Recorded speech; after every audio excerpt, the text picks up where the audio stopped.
So in today's presentation, I'll be covering on C# 8 and .NET Core 3, like some of the new latest features of C# 8.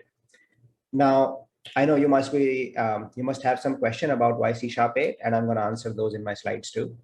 And yeah, at any time, if you have any questions, please ask in the chat.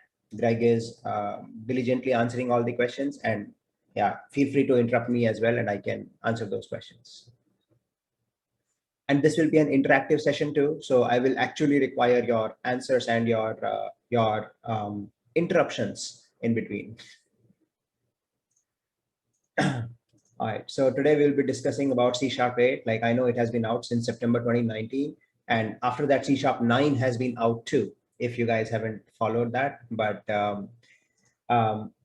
I see that a lot of code or a lot of people are still not using even the C# 8 features. And that is my main intent of this presentation, to bring those back. C# 8 had a lot of really amazing features, and by now they are fully baked, and it's been almost like more than a year or year and a half since it has been out.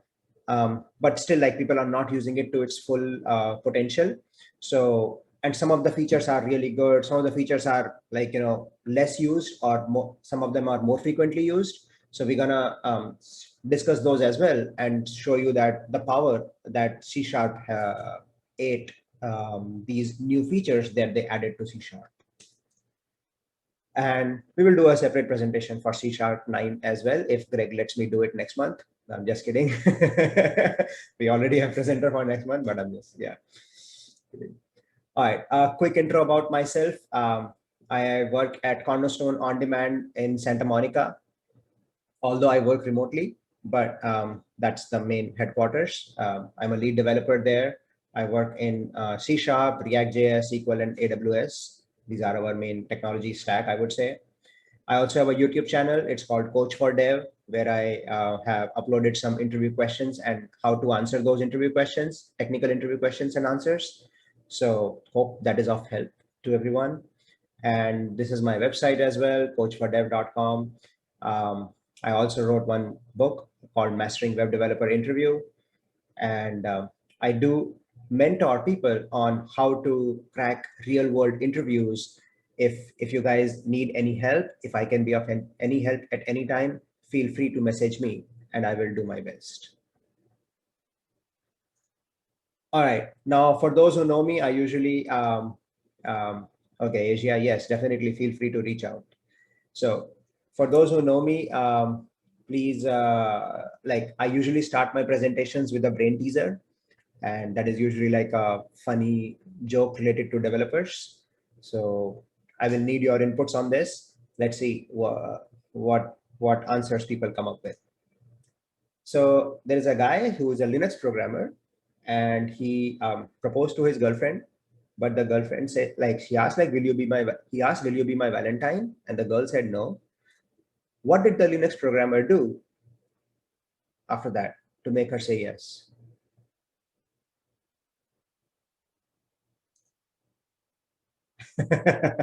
Awesome, James. Yes, that's right. Wow. Right, Adrian. Yes, that's exactly right. Yes, awesome. Okay, nice, nice. I see that. Yes, people here have answered the question this time, so I'm glad this was an easy brain teaser. Sudo. So the answer will be Asia. No, it's not got a big ring. It is sudo. Will you be my Valentine? And sudo, yeah, if you haven't understood the joke, then that means you're not a Linux programmer. All right. So let's look at the first feature of C# 8, which was a little bit controversial in the beginning. But then when I saw it for the first time too, I was like, how is that possible? How can that be? How can that be even happening? What this feature is about is that, so traditionally you have interfaces, then you have your concrete classes. Your interfaces are just templates, like they do not have any implementations. Whereas the concrete classes, which are implementing those interfaces, they have concrete implementations. Now with this new feature of C# 8, you can actually add some default implementation for a method or for something within the interface itself. So for people who have any object-oriented background, if you allow any interface to have some default implementation of its own, what problem does it cause? Or in other languages, we have seen that problem. What happens? Why is that a bad idea? Anyone?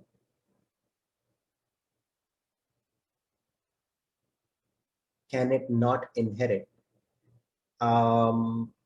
That's when you say can it not inherit, are you trying to say interfaces, like when you inherit one interface from another, or are you talking about the concrete class that is implementing the interface?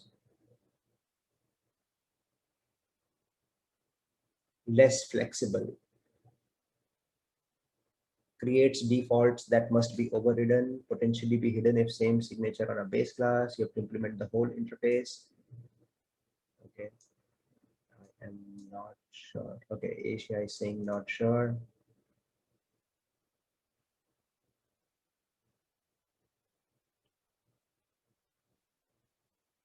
It says, like, I'm trying to understand. Paul is saying create defaults that must be overridden. No, if that is the case, if they must be overridden, then it will be another problem. I mean, the interface, if you leave it blank, then it has to be implemented no matter what. But if you have a default method, then you don't have to provide implementation, right? That is the whole point of adding the default method to the interface. Adrian pointed out multiple inheritance. Yes, exactly right. Yes. So multiple in other languages, or even earlier, right? I mean, the reason why we never had implementations in interfaces is because when you do multiple inheritance, at that time, you might have collision, right?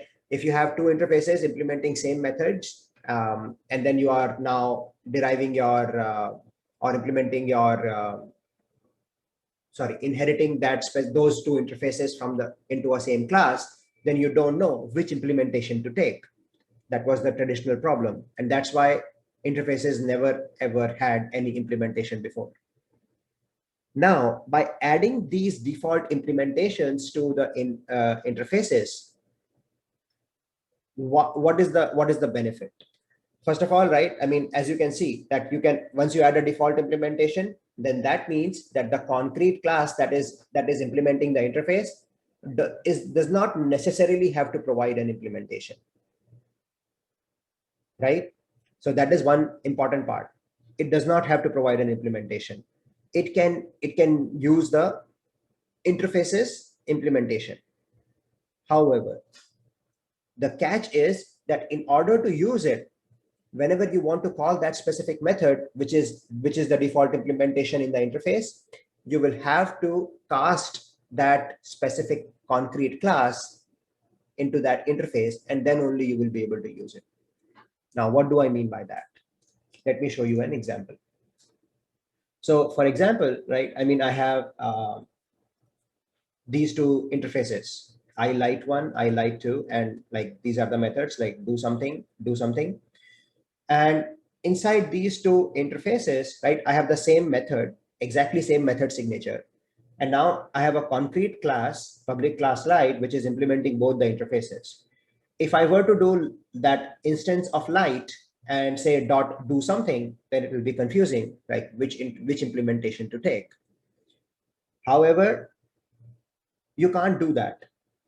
Even if you have default implementation in the interface, you still cannot call this do something method on the concrete implementation of the class. You will have to first like use this, how do I say this? You will have to point it using an interface variable.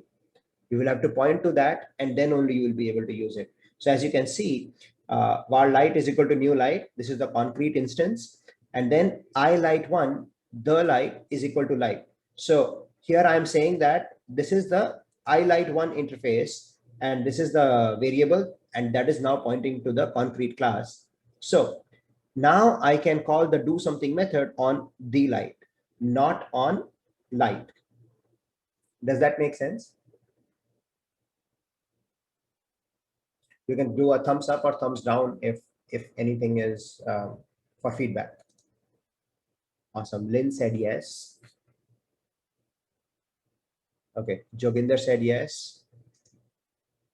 Becomes an object of the object. I am not sure about that. Like, it is just a reference. It is just a reference. You are just telling the type of the reference that it should be iLight1. You could have changed it to iLight2 as well. And then if you call the do something on that reference, then this one will be called. Yeah, new local variable, right, Asia? Yes, you can call it that. Yes. And here is like in this example, this one will be called. So iLight1 do something will be called, and you will see that in the message. So that is the default interface methods, and they can be really powerful, especially for your legacy code. Imagine you have to add something like you have some interfaces that already pre-exist, and now you want to add some default behavior. Instead of adding it to the concrete class or all the concrete classes, or if you have like, one interface and you have 10 different concrete classes out of it, you don't have to do that in each and every concrete class. You can just simply add the default implementation to the interface itself, and then that will be available to you. It's just that you will have to use the reference of that type. Right. So it's a really powerful technique, and I will recommend you to take advantage of this if you can, especially like in my usage, I have seen that for logging functionality, for example, we always use like ilog, which is implemented behind the scenes, like for how to log it to Splunk or any other kind of logging mechanism that your organization uses. So that one, like if you want to add some new method, you can just simply add it to the interface, ilogger or ilog or whatever that is, and then you can use that throughout your code. So yeah, similar to abstract class, then you can say that, yes, but again, in case of abstract class, you don't have to do this type of referencing thing. In case of abstract class, it becomes part of the class itself when you create the object. So if this was an abstract class instead of an interface, then when I say var light is equal to new light, then that abstract class method is available to me with light dot s, and then I can use it. But here it is not part, like it will, you will not be able to access it. You will not be able to access in this scenario, light dot do something is not accessible.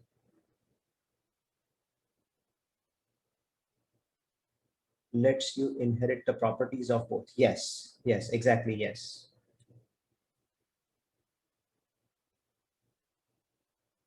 Awesome.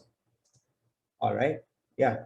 Keep your questions going, or if you have any comments, anything, yeah, please keep it going in the chat. Awesome. That's right, Prasad. Yes. Difference between interface and abstract class is now diminishing. Yes. Now, the famous interview question, right? Especially when you go to interviews, right? What is the difference between abstract class and interface? Now you can say, you can talk about that. Okay, this is, you can give the traditional answer in the beginning if you want to, and then followed by that. Okay, now the difference between the two is diminishing because of the new features in C#8. That will be even more impressive in the interviews. Awesome. All right. Okay, let's look at the next feature then. This one is null coalescing operator, and this is sorry, question mark operator. I don't know why I wrote equal to here, or did I make a mistake here? Okay. Anyways, so if you have like a lot of conditions, right? And I don't think we can completely replace abstract class. You're saying we no longer need abstract class. it still has its place it still has its place. So I wouldn't say that you can completely get rid of it, but yeah, you will use them now less often. Sure. All right. This one is for null checks. Like right now, whenever we want to do some kind of null checks, either we use like, if x equal to null or y equal to null and so on. And our code can look a lot longer or lot how do I say, verbose when you use, like, you have a lot of null checks in place. So just it's a shorthand operator by using double question mark, and by using this double question mark, you can return, like, you can do a null check and say that, okay, if this is not null, then return this guy. Otherwise, if this is not null or here, like, then return this guy. Otherwise, return 25. So that is one of the sample that you can use. And here is the link to the MSDN for this.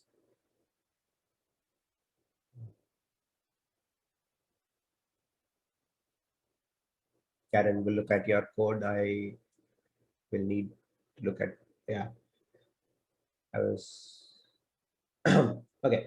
I was saying, Asia, that you can do a null check here, like instead of writing your code such that if num1 equal to null, or sorry, if num1 not equal to null, then return num1.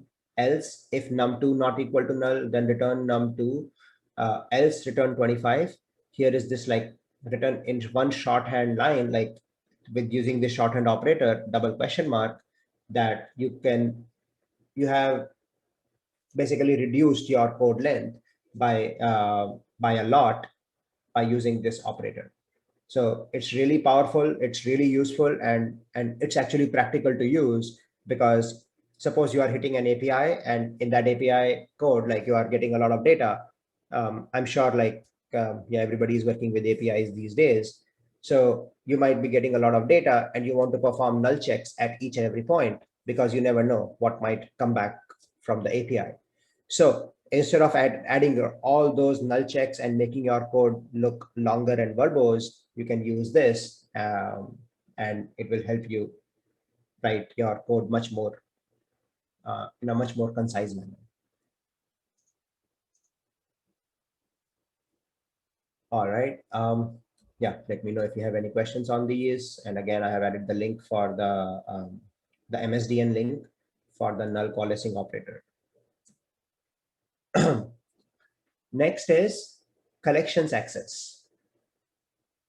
Now, when you right now, like, suppose you have an array of integers or something, and you want to access your collection by its index, you get usually we write a code like, for loop for int I is equal to 0, I less than array dot length I plus plus, and then you will access each and every element array I, or and so on.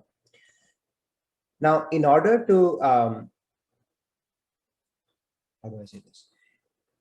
Right now, you only have one way of accessing your elements, and that is you provide the array name followed by its index, the element's index.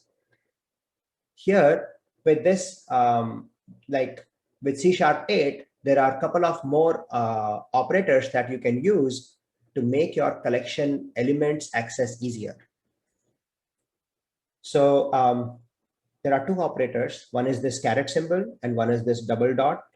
This caret symbol is index from end operator. So what does that mean? Index from end is length minus whatever number you put. So I'll show you an example. Suppose you have a string array like this, and if you want to access quick, then either you can access it like this, like your words followed by in the square brackets, you will put 1, or you can access it by words followed by caret 8. Caret 8 is, it is 8th character from the end, or 8th element from the end. So that's how you can access. So as you can see, like index from end, so caret 1, 2, 3, 4, and so on up to 9. And if you do caret 0, Anybody, what will happen? And if you do words in the square bracket, you put caret 0, what do you expect? Index out of range. That's exactly right. Yep. You will get an error that, hey, this element is not defined, or your index out of range exception. Exactly right, Philip. Nice. So it works exactly like similar to what you already used to have. It's just that now it's backwards. It's from the end of the list. So that is another operator, and that can also be helpful. Jumps or the sentence doesn't have an S. Um, you mean, okay.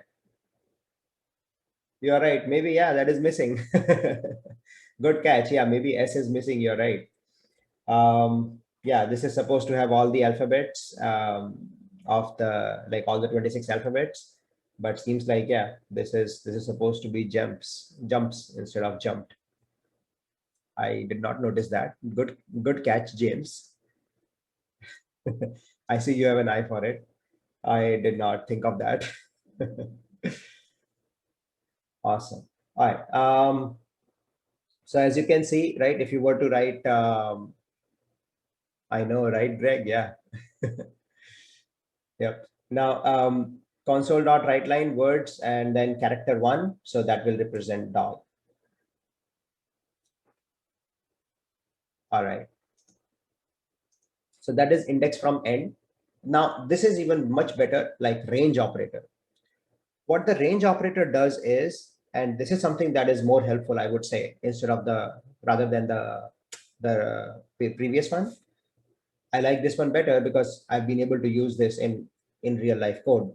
So here, like you are given an array and you want to pick up some range. Say I want to pick only these 3 elements, like brown, fox, jump. So instead of, like, again, looping through the whole array, or accessing each and every element individually, like my traditional code would have been probably like, words 2, words 3, and words 4. That's how I would have accessed it. But instead, I can say, I can put a range here with the starting index and the ending index. Just a couple of things to remember is that start is inclusive and end is exclusive. What that means is that your whatever, like you put here, like say 1, then that means that will be included. So words 1, that means quick, will be included in the response, and fourth will not be included. So it will be 1, 2, and 3. So quick, brown, and fox. These 3 will be included, and yeah. Does the range operator return a span? I don't think so. No, Philip, it does not. No. I've been correcting people doing that here. Okay. Yeah, it does not return a span like a JS spread operator, or different. I am not sure about the JS spread operator, but probably it is same. Does it return a new array? Yes, that is right. Exactly. Yes. It will return you a new array with that specific range. And now both start and end are optional. So as you can see here, like imagine if you do not put anything in, then it will create a new array with the everything, like from beginning to end, from 0 to 8. And then in case of, like, if you only specify the end, then it will assume that 0 is the beginning. And if you do not specify the end, then it will go up until the end. That is the index 8.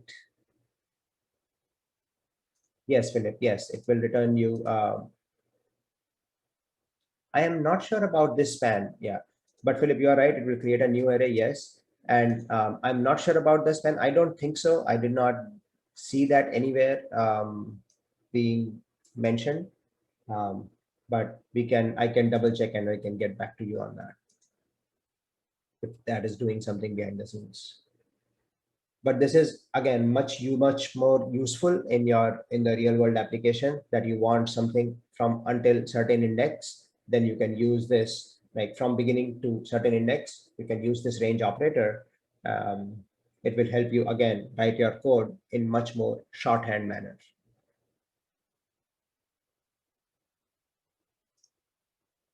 All right.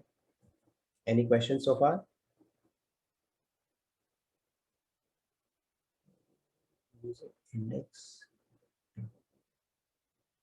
I'm not sure, Karen, what you're talking about. Is it documented? Yes, it is documented on MSDN. Again, you search for, if you were to Google MSDN range operator, you will get, the first link will definitely be MSDN documentation on how to use the range operator.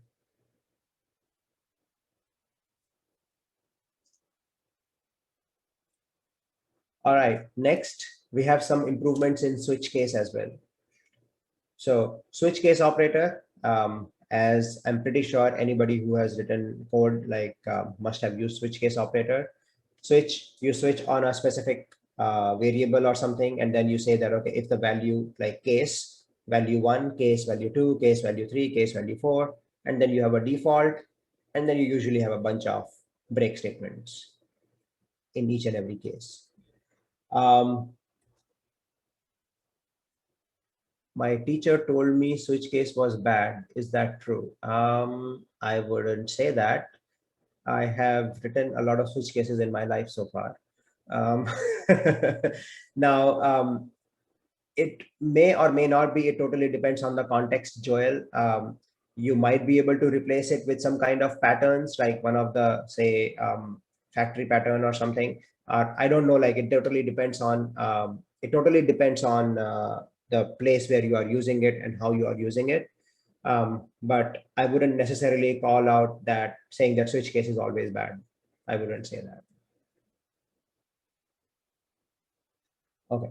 So now, in this, like the new features of this of C# 8, now the switch case is now a little bit more, again, they have tried to make it more concise and yeah, less verbose. So look at this, like I'll show you the before and after, and I think that will help you see the difference itself instead of me talking through it. So take a look at this.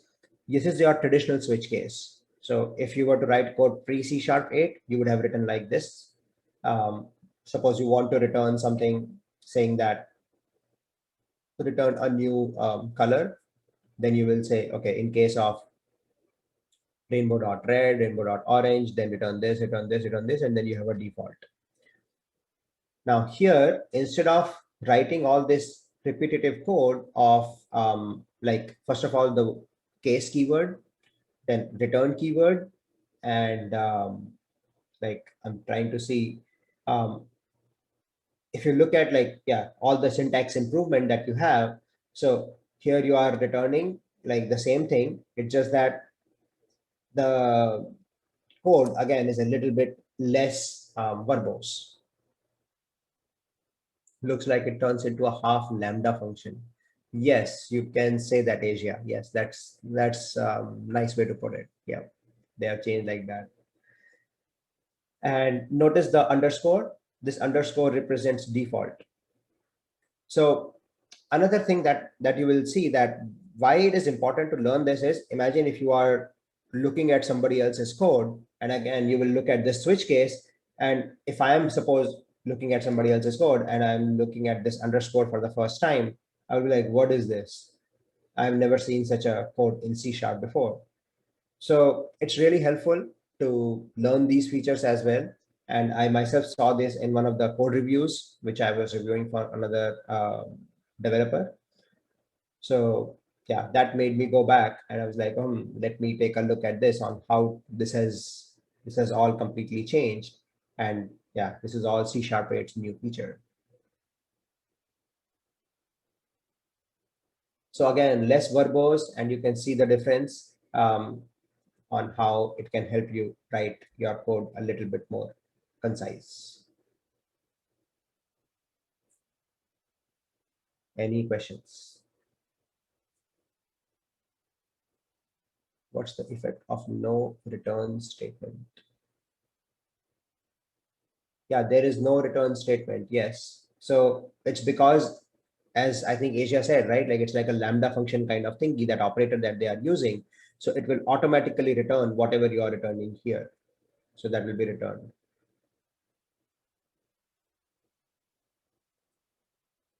Cool. All right. How about the finally clause? No, finally is try catch, right? Try catch finally. Switch is switch case default. So if you were to use try catch, then finally is used there. And yeah, that is still the same.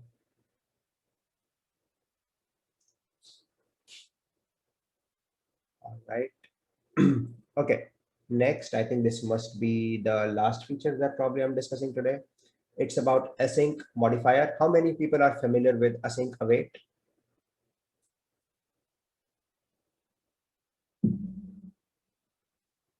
Have they used?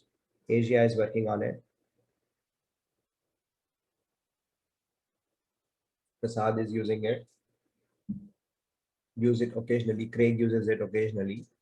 Mike uses it. Lynn uses it. Okay, awesome. Yes. So it's really powerful, right? Like on how you can use async await to write your code in more asynchronous fashion and without blocking any your main thread. So it's really powerful, right? And how easy it is now to write these async await methods. Um, Earlier, it used to be very difficult. I'm trying to remember when was it introduced. I think it was introduced somewhere C#5 or 6, something like that.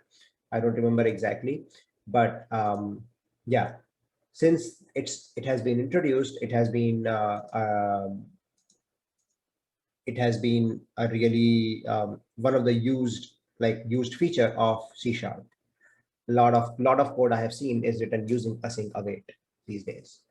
Now, does it make the API calls easier? Yes, that is true, Asia. You don't have to wait on it. Like you can just put that in an asynchronous method and then like do some other things. And then you can say that, okay, now I want to see what is the result. So that is one option that you have. Um, so yeah, it does make your code more better and more responsive. Yes. Now, so if you look at like the asynchronous streams, now this is a new feature that they have added in C#8. It's like, how do I say this?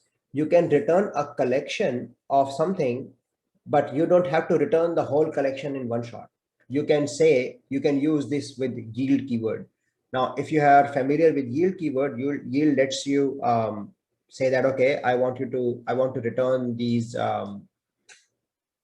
successive elements in like asynchronous manner. So you don't have to wait on the full thing in one shot. Okay. So here, like by using this stream, you can say that, okay, you are getting that data and you are now streaming it out one by one. And as you can see here, like in the example, like how you will call this generate sequence method. So this is the method that you have written, like async, and it has the async await and the yield method, sorry, yield keyword. Suppose this data is coming from somewhere uh, outside your system, like you're calling an API or you're calling some other method or some other place, you are reading some slow storage or something like that. You can put this here like this, and then where you're gonna consume it, you will say await on for each. Like look at the syntax here. It is really when you see it for the first time, it's a little bit confusing.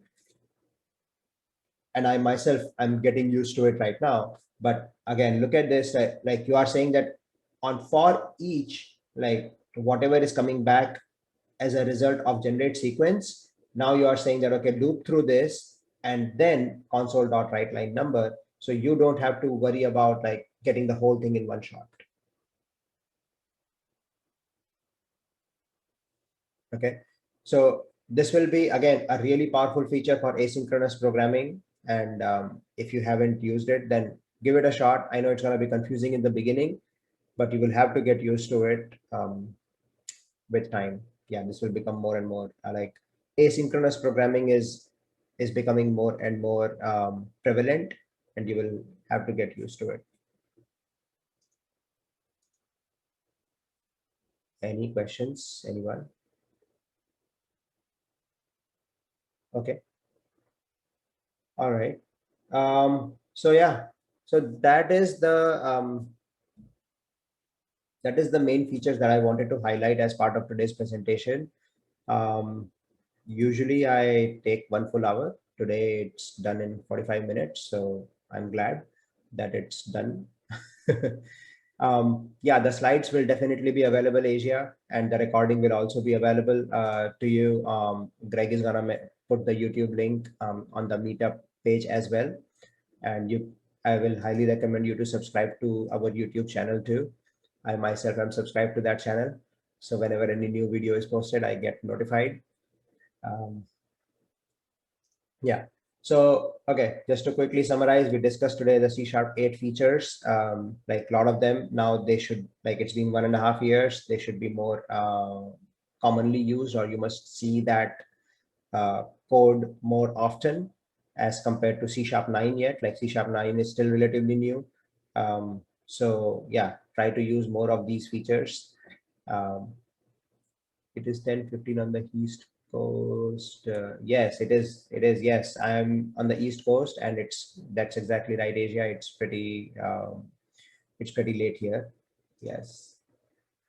Oh, Asia is also on the East Coast. Okay. All right.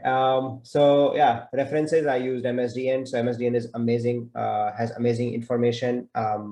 It's like authentic information from Microsoft itself. You can look at so much of sample code. You can look at these features of C#8 and use them in your code and look at all the sample code there.